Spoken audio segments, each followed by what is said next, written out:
The thing is, continuity of strategic direction and continuous improvement in how you do things are absolutely consistent with each other. In fact, they're mutually reinforcing. And that's a quote by Michael Porter. And my guest, Pete Coco, is going to share about continual improvement and other good stuff. So you're in for a treat. Before I get started, you know you can find me on YouTube and watch this if you're not already watching, or if you're watching, you can find all my good stuff at The Profitable Photographer with Luci Dumas on any podcast platform, or you can connect with me at lucidumascoaching.com, Lucy with an I. So, Pete, thank you so much for being on my show today. Thanks for having me, Lucy. I'm glad to be here. I'm excited. I'm in San Diego. He's in New York, so we're spanning the country to connect. So let me tell you a little about him. He specializes in executive portraits. I don't love the word headshot, but he said headshot and other kinds of portraits. He's in Garden City, New York, and he provides high quality photography services to individuals in various industries, including realtors, lawyers, doctors, actors, and models. He also does mentoring and coaching. He's got a group program and he can do one on one. Right now, you can look for mentoring with Pete Coco. And so, hello again. Hello, hello, hello. Hi. Hi. It's just a little hot here in San Diego right now. Nothing like the rest of the world, but I got to get my brain in gear. So, I'd love to first of all know a little about your background and how you ended up here doing what you're doing, and for how long. Sure. Well, I got my start as a kid who needed a job. So I had my first real job when I was in high school was at the local camera store, and that's where I got the bug. And I started working in the industry really at about 16 years old. And but I was also passionate about music at the time, and I wound up going to college and studying music. So all of my college stuff, all of my degrees that I earned are actually in music. But throughout all that time, I was a passionate photographer, worked in the industry, shot for the school newspapers, took as many photo courses as I could.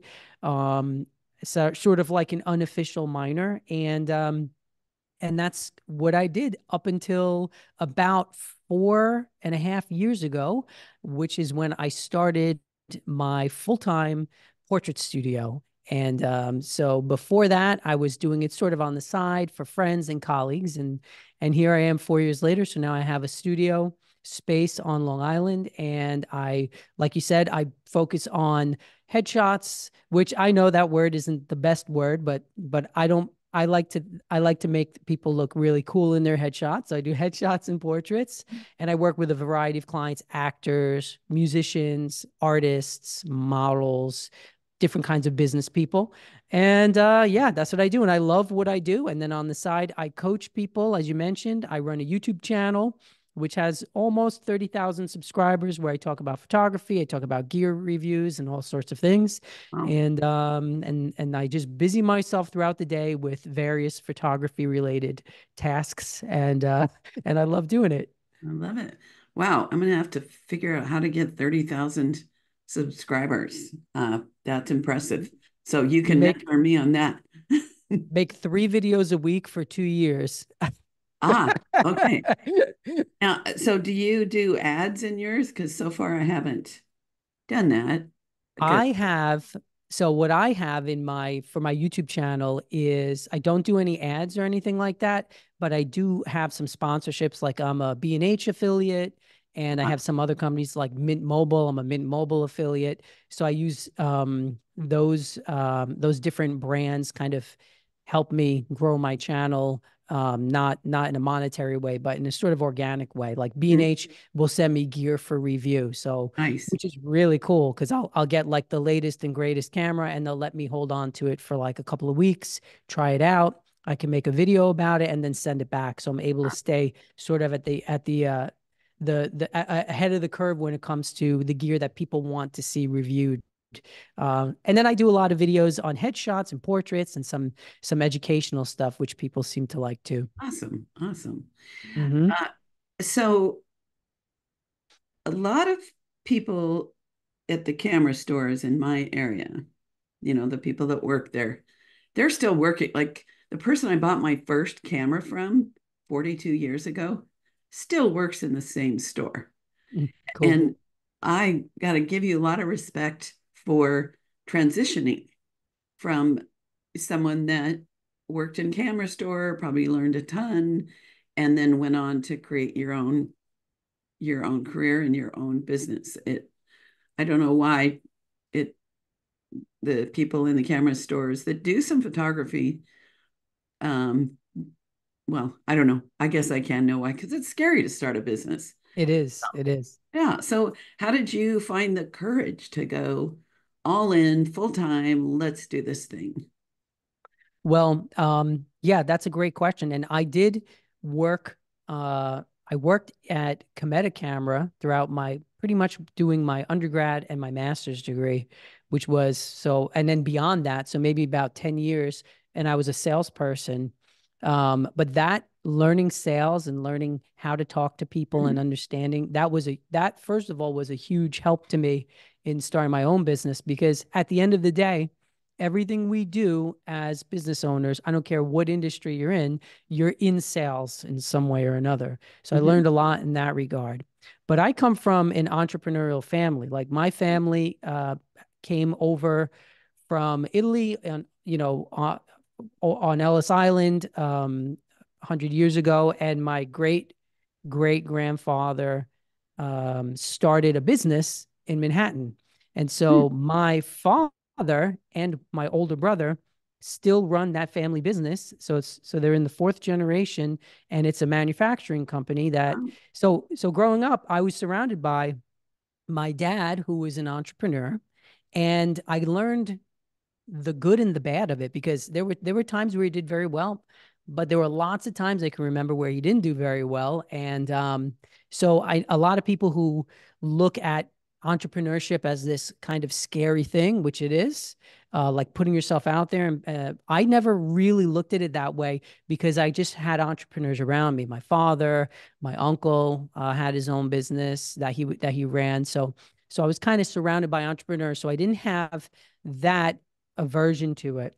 And then it was funny because when I went to school for music, my family was like, you should get an education degree so you can get a stable job. Like even my dad told me that because he knew what it was like to struggle with his own business. Mhm. And so I started doing that and I hated it. And I just knew I didn't want to do that. I just wasn't for me. So I changed my major to music performance and I decided, well, when I get out, I'll just open a business.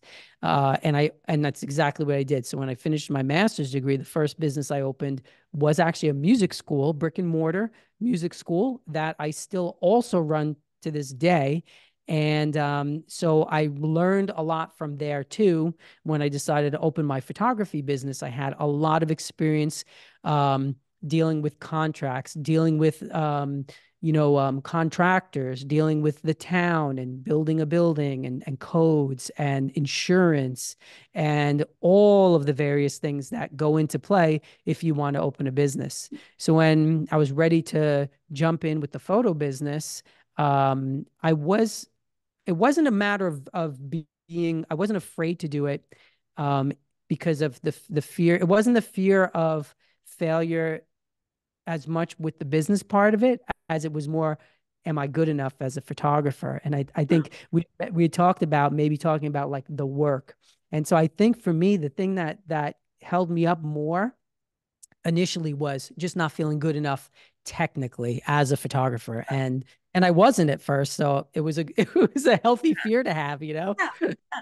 Okay. So, first of all, I hadn't thought about this, but I come from some entrepreneurship.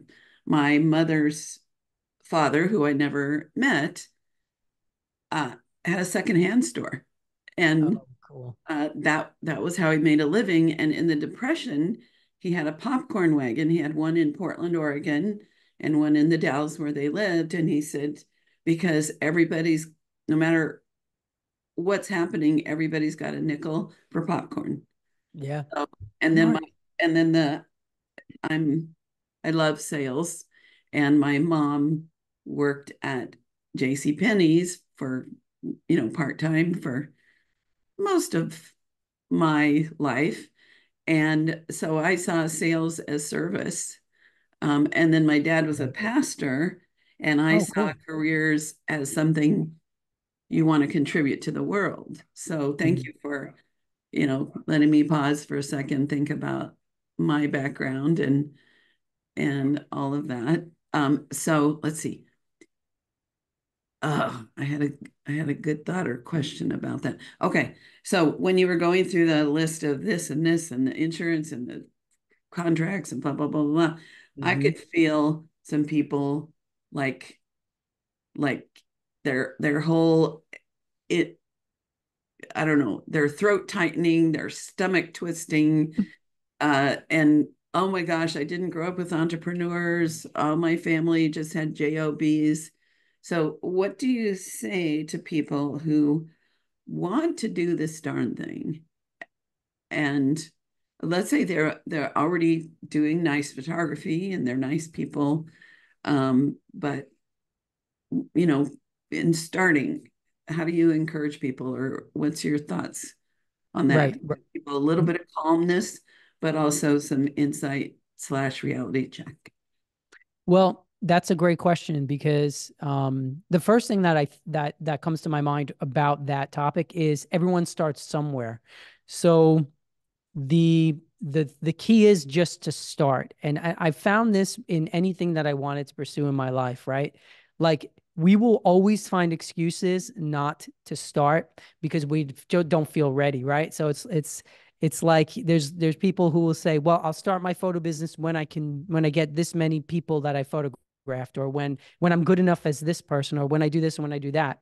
But the reality is, if you take that mentality, you're never going to do it. You will always find an excuse. So the best piece of advice is just start wherever you are at, because you're going to figure it out as you go. Now, if you want to fast track it, the thing that helped me fast track it was finding a good mentor. Mm, So I've had a number of wonderful mentors. And one thing that I knew, Lucy, like when I wanted to make the photo business full time, I 110% knew that I wasn't going to go back to school. I was like, I'm not doing that. yeah. I want a mentor, because as much as my schooling was great and I enjoyed it and I learned a lot, the reality is, if you want to start a business and if you want to become very skilled at a subject, the like photography, like one of these creative fields, the best thing to do is just find a mentor and learn from them. So as I began to want to learn how to take headshots and Okay, hold on. portraits, Hold on. Pause, yeah, go pause. ahead. How do you vet a mentor? Because I've That's a great had question people that too. come to me and they say, I've hired other people and I realized, it wasn't taking me where I want to go, or I Right. researched this one, or somebody has been in business 2 years and now suddenly they're They're a mentor. Yep. people. So do you have some guidelines other than talk to you and talk to me? Right. Do you have So some guidelines? yeah, you definitely want to find someone. The first thing is find someone whose work speaks to you. So when I found my first mentor, who was Peter Hurley, I just stumbled across him online and I stumbled across his work. And I remember thinking to myself, I want to know how to take headshots like that, because they spoke so strongly to me.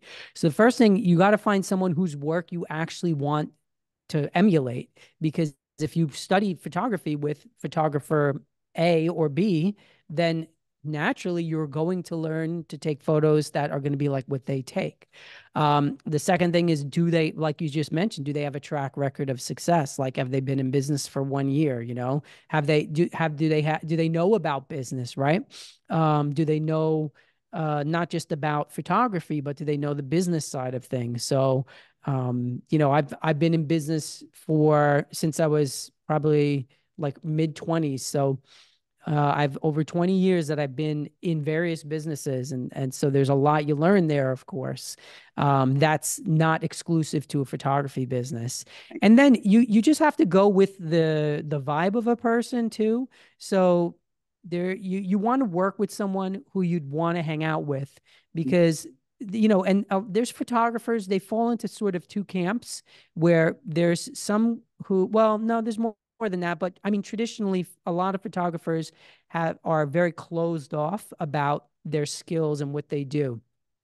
But then there's photographers, especially nowadays, more photographers are becoming much more open about how they do it, their lighting techniques, and like another person I've mentored with, one of my biggest influences is Felix Coons, and Felix is just a wonderful mentor, wonderful person, and an open book, and he'll just tell you this is exactly what I do. Here's how I do it.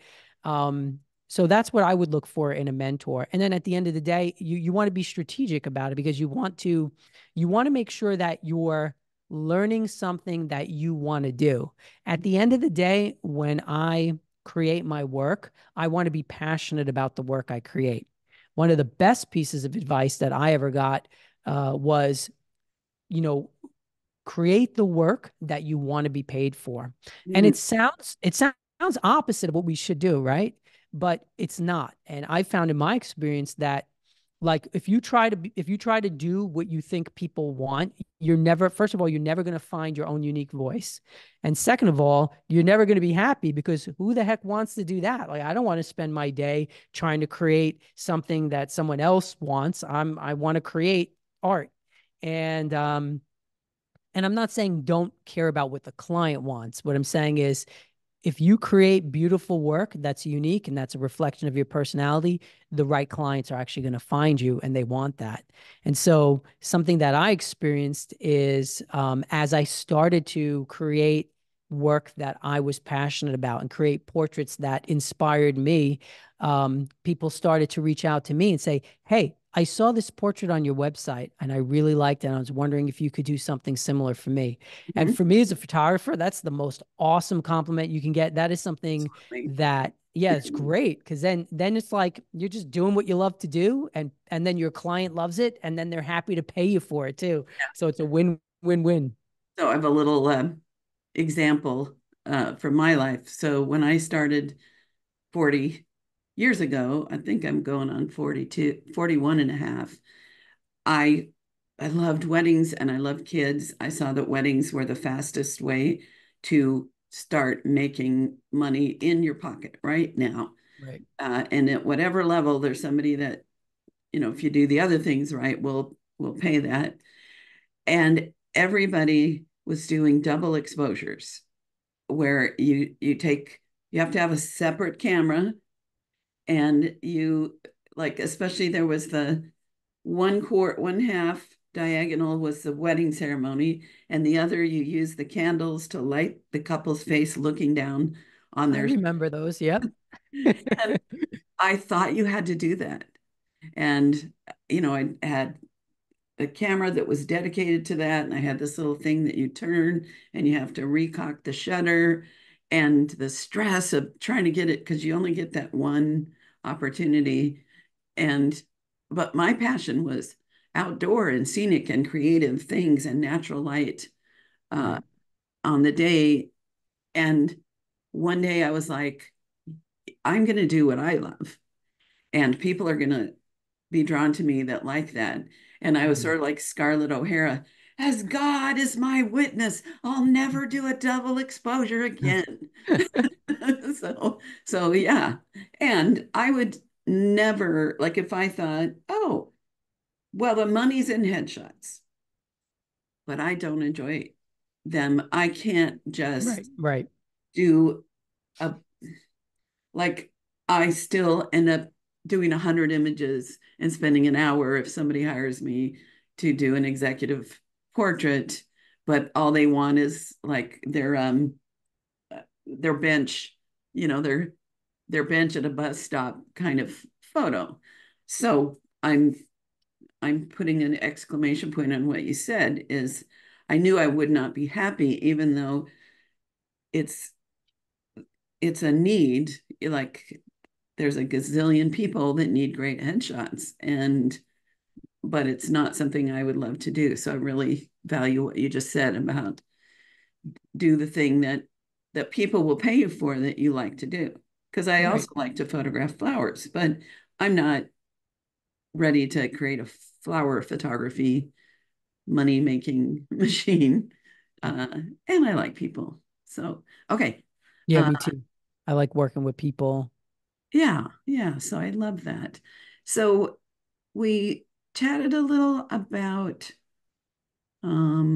what our topic would be. Oh, well, first I want to ask you what the Coco trio, was that the word you Oh, used? yes. What So was it called? in my mentoring group, I have something, it's called the Coco Trio. And what it is it's three aspects. It's almost like my own little exposure triangle of what you need to do to create a successful portrait business. And so the three things that we focus on are number one, the work. So I find that there's lots of okay photographers, but there's very few great photographers. And Mm, if you can hone your skills and really become the great photographer in your market, you're going to own your market because you're going to be providing something that they can't get anywhere else. So the photography work, your business skills, which is a very broad thing as well, like what that can mean so much, but focusing on the business part of it, because let's be honest, creatives usually make terrible business people. So it usually is a little bit harder for, and I know this coming from the music background too, like musicians, artists, photographers, we want to spend our time with our heads kind of in the creative cloud, as it were, instead of focusing on all of the boring, mundane business stuff. But you must do that to be successful. And right. then the third thing for me has been mindset. Because I was raised in a very lovely family, a lovely home, but every one of us has kind of this baggage that we take into adulthood from Mhm. the way we were raised. And so a big thing for me has been kind of correcting and replacing a limited and negative mindset. Mm. And those three things together, some aspect of those three parts of my Coco trio are what have made my business successful. And it's been also a very not just successful financially, but also a very rewarding endeavor for me that I love doing what I do. So I like going to work every day, which is Huh? awesome because a lot of people don't. But the mindset part of it is very important because I remember there was a time I just didn't believe in myself.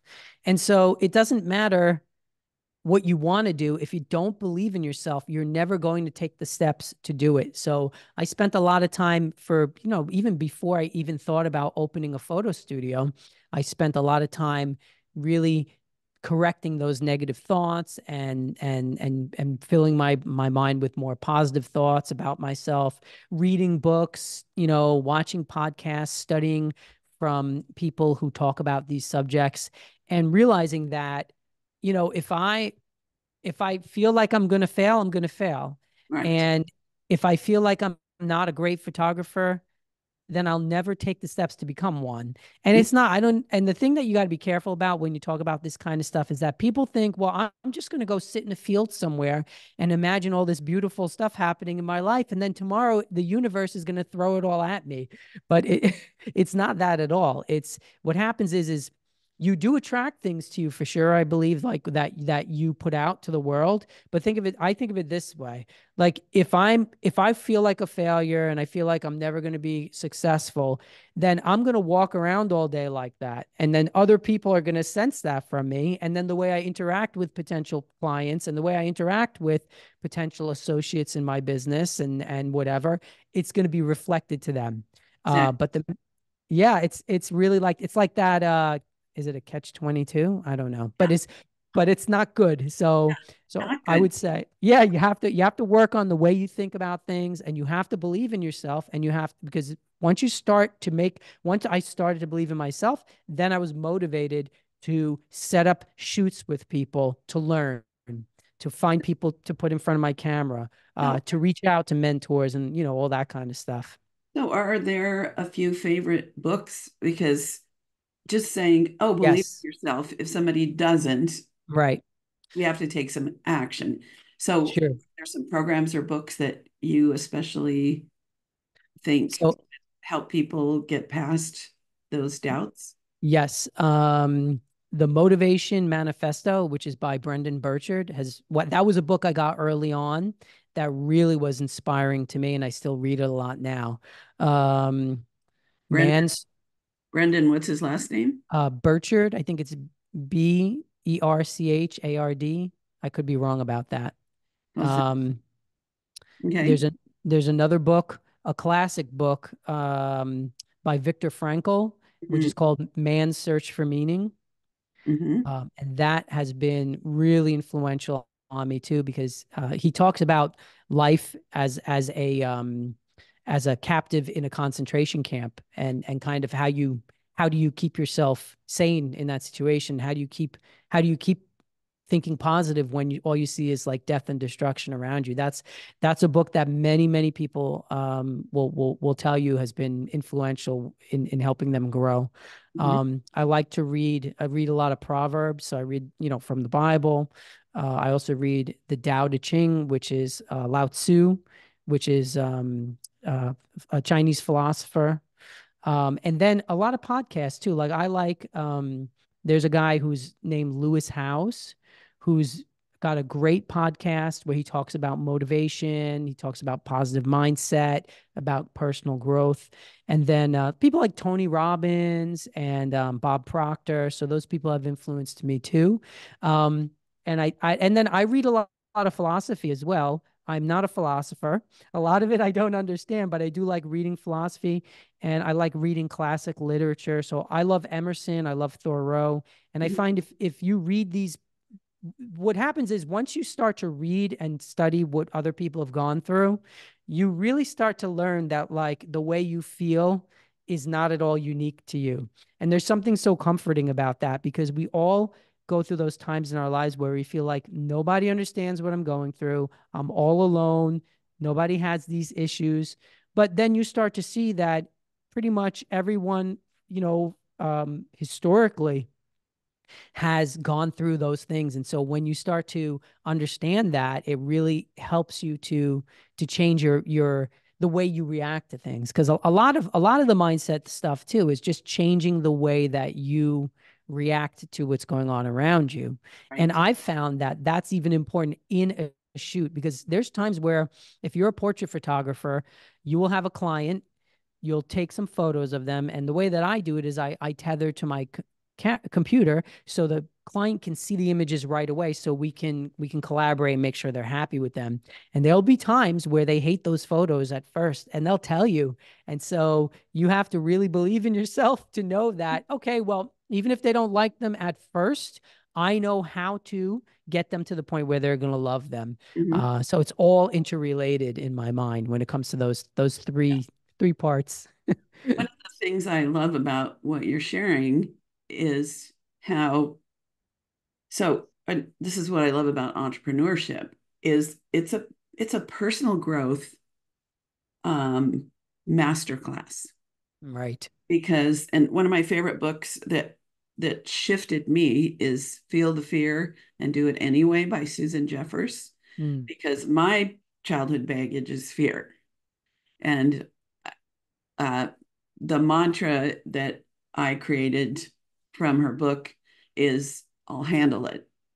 No matter what happens, I'll handle it. Even if, this thing, I started using it when I was skiing, and I was like, okay, I could I could go over this cliff and I could die. Okay, I'll handle it. And then that calms the, I don't know, probably it's the vagus nerve, just that thought for me.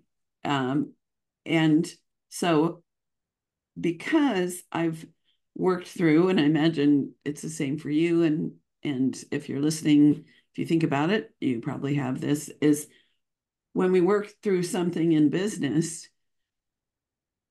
it's the rest of our life becomes more enriched. We become more comfortable. We become more effective. Right. We become more fun to be around. When Hmm. people do not enjoy being around people who are Debbie Downer, Right. that wah, wah, wah. And so it isn't like, oh, we're doing this just for our business, but that it's a wonderful way to just feel better in our skin and be more of a magnet for all the good things in life. So thank you for Yes, sharing all of that. it's Uh, so true. yeah. So let's see. So that's the one. Now I want to challenge one thing that you shared Okay.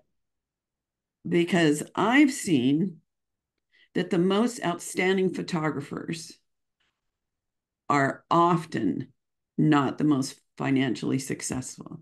Right. That becoming um like you probably haven't heard of Victor Avila. He was like at the Peter Hurley status in in his day. For he was really the best photographer in San Diego for decades, before I even got into the business. And he was always broke. And we took a collection worldwide to be able to have a little party and money to bury him. And Uh, his teaching and his photography was beyond very simple. He did one light. And I have friends who their work is fine and they make a ton of money. right. So, what I'm challenging so that people don't think, well, until I'm the best photographer in the world, I can't make money. Or, and I think because I'm a Pete, I'm a pretty darn good photographer, I humbly say. And I did lean on my work and wish I had put more effort into the marketing aspect because I'm also really good at sales. Right. Um, I've had a great business. I've had a great life. I'm happy with that. So what are your thoughts on that? I guess, and I just want to see if you agree with me that we don't have to be the best in the world in order to begin to be profitable and and such. Thoughts? Yeah, I agree 100% with you. So, I mean, there's a lot to unpack there because, first of all, everyone's going to have their own unique experience, right? So, the way it works for me, it's not going to be exactly the way that the formula that worked for me or the formula that worked for you is not going to be the same. So, we have to find our own path. I think it's more the most important thing is to figure out your own path. Now, when it comes to those photographers who are really, really good, but they're broke, um, a lot of times it's because they're not focusing like you alluded to on the business portion of it. So the thing that we have to do, especially in 2024, while we're in this upheaval of like the globe and everything is up in the air, we have the AI stuff going on and everything. You have to really, really focus on growing your business. So, and even if you do that and you're great at what you do, it doesn't. I mean, it's still who knows sometimes why people sometimes it's personal matters, right, that people have that they're dealing with that makes it difficult. But for me, because then the other thing that you mentioned, which is also true, is there's a lot of very successful photographers who are okay. So but and it's funny because I was scrolling on Instagram the other day and this some photographers coaching thing popped up like an advertisement and the guy says, well, I make six figures a year and I'm not even that good at photography. And so the first thought I had was, well, first of all, what a terrible, terrible thing to aspire to. You know what I mean? Like, I aspire to not be very good at my craft, you Uh-huh. know? And then the second thing is, um, even those photographers who are there, they're usually pretty good. They don't suck generally. They're usually pretty good. And third of all, I thought to myself, well, if you're okay now and you're making six figures, who knows how much you'd be making if you were really, really good at it, if you have the whole marketing part figured out. Right. So I think there is some truth to that, but I also feel that as AI begins to just chip away at photography, it's going to chip away at the lower end quality of the work. And because like my clients, and my ideal client would never even consider an AI photo, because it's like, if you're running $1 billion company and you know this image reflects your brand, or if you're writing a book and you're selling this book or whatever, or if you're a musician of note and you're going to be featured in a magazine, you don't want some cheesy AI headshot that looks like a sad approximation of you. But if you're looking for a $99 headshot, then you're probably going to look at the AI headshots because you don't care.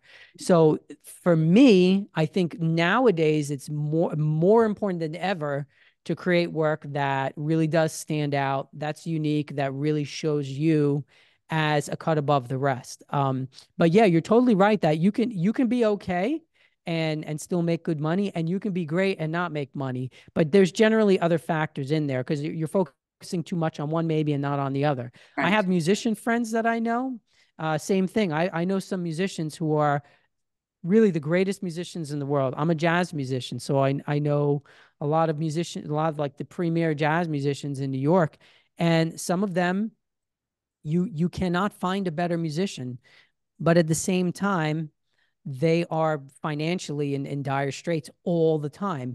And a lot of it boils down to not knowing how to run their business, right? Because if you're a photographer, if you're like you said at the beginning, right? We are our brand in a lot of ways. Like I am Pete Coco Photography. That's what my brand really is. So I am a brand. I have to be cognizant of that, and I have to run my business like a business. So I think the best bet is to focus on all of those things. And the beauty of it is you're not going to be doing you like I don't shoot all day every day, right? I might have a week where I'm shooting constantly, but then I might have 3 or 4 days where I have not one client. So in that time, I'm focusing on growing the business, doing all the behind the scenes stuff, um, doing the stuff that I can't do while I have a client, and focus. So I think you just have to really be on top of all of it to be successful as a business owner. And this goes for any business, really. It's tough, like you said at the beginning. It's not for the faint of heart. And I would say fear is the biggest thing too, Yeah. like you mentioned as well. So fear will keep you from doing anything you want to do. The Mhm. minute you stop caring and stop being afraid, you'll just start to do the things that you want to do, and then life becomes so much more enjoyable Right. immediately. Right. Um, Sometimes when I'm helping unpack someone's mindset, and especially if it's something like I, so some of the people that I've worked with, they've started as shoot and share photographers, and the fear of sitting with people and charging for prints is, this huge fear that keeps them from making the change that could Right. make all the difference in the world in their business. And I've helped unpack, okay, what are you afraid of? I'm fear of failure. Okay, what's so scary about that? Other people will judge me. What's so scary about that? And as you unpack and unpack and unpack, like, what's the next thing? Um, then what? And so if that happened, then what? Maybe you could go back to shoot and share, or maybe get a job, somewhere else. And that when we can shine light on what is that issue and what's underneath, then it's like pouring clear water into, a container of mud or something. Eventually it clears up and we can move on. Right. And mine was I thought was the ultimate, as I would unpack my fear, that I would end up a bag lady. And then I was at personal growth conference. And so I thought, okay, I'm going to take that one step further. And then what would happen? Then I thought I would find a shopping cart. I would find a community. I would, I would handle even that in some way. And then phew, it became much easier to take some risks that I was nervous about because Right. having that confidence in ourselves that whatever's going to happen, we're going to figure out how to handle it. And yeah, some of it may not be very pleasant, whatever the thing is. But yeah, I love what you're sharing about all of that. So Um, can I just say one thing about failure too? mhm. Here's the thing that also people don't realize is that you'll learn more, you'll learn 10 times as much from a failure than you will learn from a great experience. So it's been for me, the clients that I have, like, because if you run a business for long enough, there's going to be times where you fail. You'll fail in in the images you take. You'll fail in the communication there. So, but those experiences have taught me more than I've learned from when everything goes well. And it's made me a better business person. It's made me a better photographer. And so as you grow, you start to understand that failure is also just part of the process. And like you said, I'll say to people like, well, what's the worst that can happen? It's a photo. Is anyone going to drop dead if the photo isn't doesn't look good? Mhm. No. So once you do that and you kind of embrace failure, I guess, and not that you want to fail, but if you have a failure, if you have a shoot that doesn't go well, if you have a client who's not thrilled, if you have some kind of challenge, then you're at least like, okay, well, this isn't going to end me, and I'm going to learn from it and move on. So, Right, and I think our society, I mean, we teach the kids nowadays that first of all it's like we want to teach them that they're great at everything, and you're not great at everything automatically. You got to put the work in.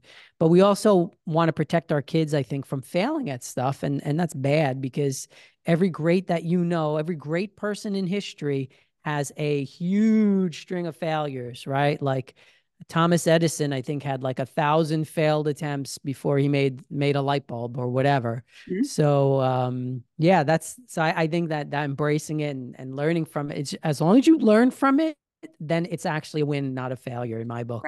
Right, right. That it if it doesn't just cause you to just run away and quit. Well, Exactly. I'm always talking about the downward spiral of energy or the upward Mm, spiral spiral. I'm really big on affirmations that not like I'm going to get a new car, get a new car. It's magically going to show up. Not that kind, although I do believe in the power of intention. your Um, words are powerful too. but The the things you words say. we use, yes. Hmm. And so my mantra is that money comes to me easily and with love. And Mm, whenever I'm in the near spiraling down and there's no work anymore and I'm a loser, whatever, then I'll repeat that over and over and over again. And then it calms me and it makes me more of an attractive, not like, oh, I'm so attractive, but an attractive being to other people. right. And that is such a key. I imagine you agree with this, such a key to success. Any Yes. is being a person that other people are attracted to in some way. Right. Well, if you're a success, I remember I had a thought because I agree with all of that for sure. I had a thought where, they say like you become your friends, right? So one thing that everyone goes through usually in life at some point, you're like, my friends are losers. I need to separate from them if I want to be successful. I know I went through that. I know most people that I know have gone through that. But then I had thought about successful people and it dawned on me that if you're a very successful person, you don't want to be around unsuccessful people. You don't want to be around people who are not successful. And it's really easy to say, oh, well, those people are just arrogant and they just think who they are. But then I realized that no, it's not so much that, it's that you become and attract what you're who you are and what you're around. So like if I hang out with people who are always complaining and their business is always in dire straits and they're never happy, Gossiping, yeah, blaming. I Yeah. don't want to hang out with those people. They're just going to drag me down. So that's and the mindset and it all is related and it's related with the mindset stuff that you talked about and also with just finding people who are where you want to be, right? Like my mentors are people that I'm like, well, I aspire to be like you career-wise, financially, or at whatever level they're at, work-wise. So you have to be real careful about where you put your energy and I used to have those thoughts and everyone has them from now and then where I'm a loser, everything sucks, this and that.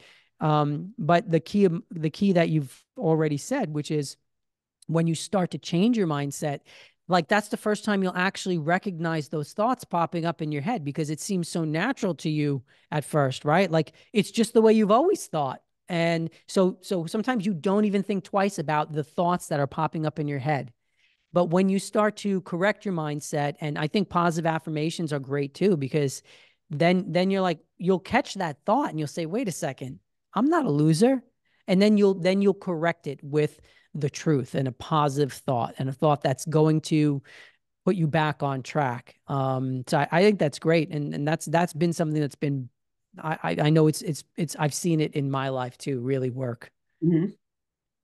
Well, I love this conversation, and Me too. it'd be fun to just go on and on and on and on. Do you go to Professional Photographers of America events? So I actually will be presenting at Imaging USA Eh, in February. Okay, I already booked my suite because Oh, great. I I've thought, and because of COVID, I haven't been since COVID.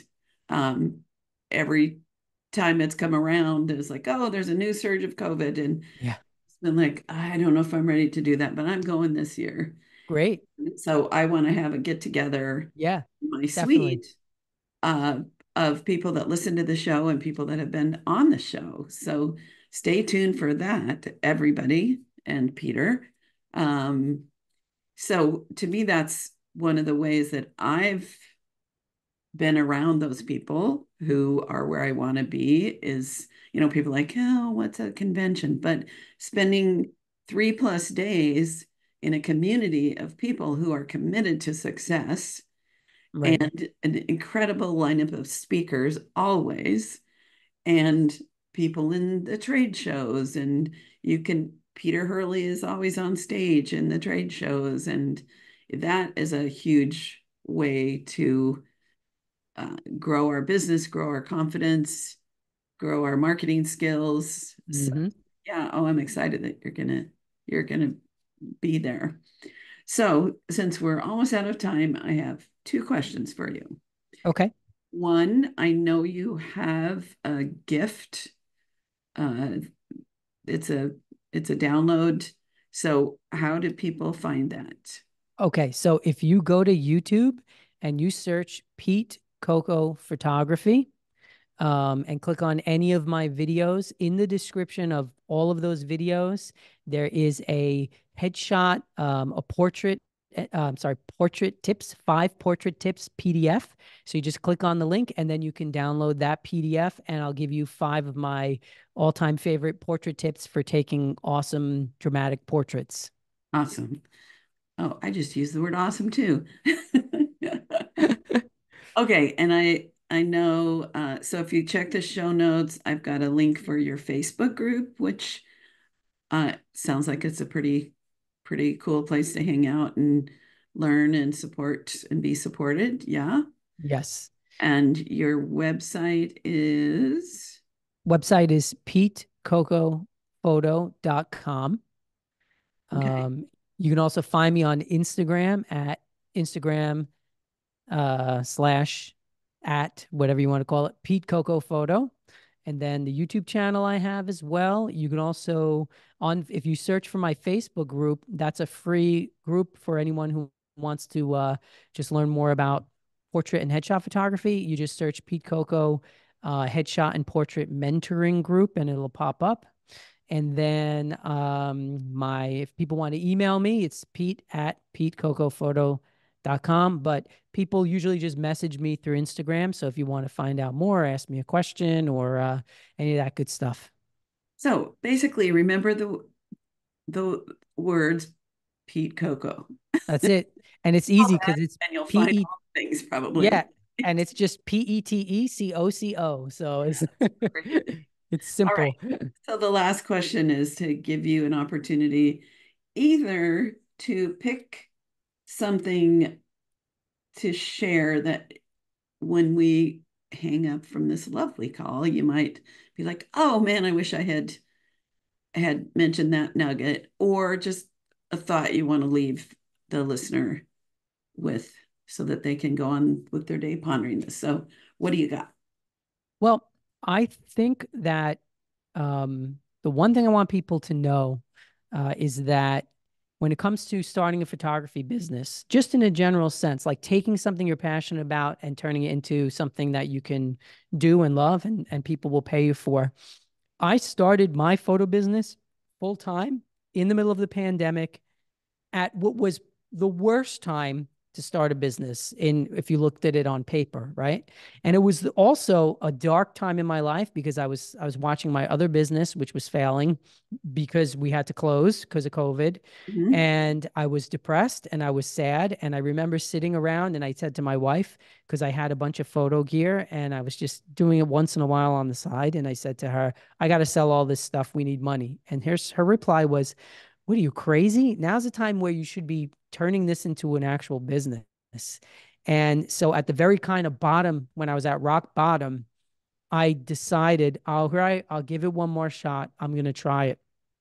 And it was about the time during COVID where things just opened up a little bit. So you could have people one on one in a space with masks.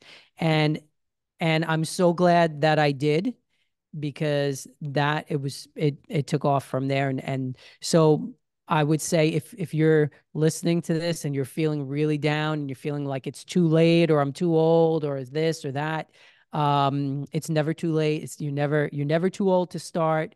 And no one can stop you from doing what you love and what you want to do and making it successful if you dedicate yourself to it. So I love it. I love it. Well, thank you so, so much, Pete. And I want to remind people to stay tuned for my wrap up, just to put little exclamation points on some of the things that I gleaned from this lovely conversation. And I'm so excited. Look forward to seeing you in Texas. yes, me too. And thank you for having me, Lucy. This was a lot of fun. Yep, I loved it too. Thank you. Well, here I am back after saying goodbye to Pete Coco. Isn't that just a great name? Very memorable. Um, so remember to go to lucidumascoaching.com. If you have any questions about anything, you want a 20-minute chat, no pressure, go sign up for a quick, a little 20-minute conversation because I love to support others. And I'm not like, I don't even book a ton of coaching clients these days. I have just enough to support the people that I'm called to support and to, keep life interesting. So, anywho, no pressure. All right, little quick wrap up. Pete started as a musician. He worked in a camera store, I think, as a teenager. So he has some backgrounds as an artist and also in the photography field. Sorry, in the photography field, business and field is field. And he's been successful for the last 4 years as a full-time studio. Uh, and we talked about starting and how it can be overwhelming. And his suggestion is don't worry about that, just get going. He suggests finding a good mentor. Of course, I agree with that. um, and find people that really speak to you. Make sure they know about the kind of business that you want to get into. Let's see. And be passionate about the field that you decide to be in.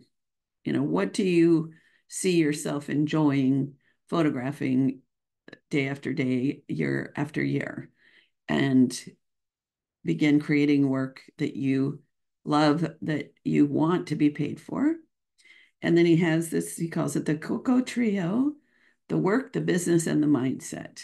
So we've got to work on all those levels to be as successful as we can be. Let's see. And he shared some book tips. The Motivation Manifest by Brendan Burchard. Viktor Frankl's Man's Search for Meaning. That was a powerful book. He reads Proverbs, the Tao Te Ching. So,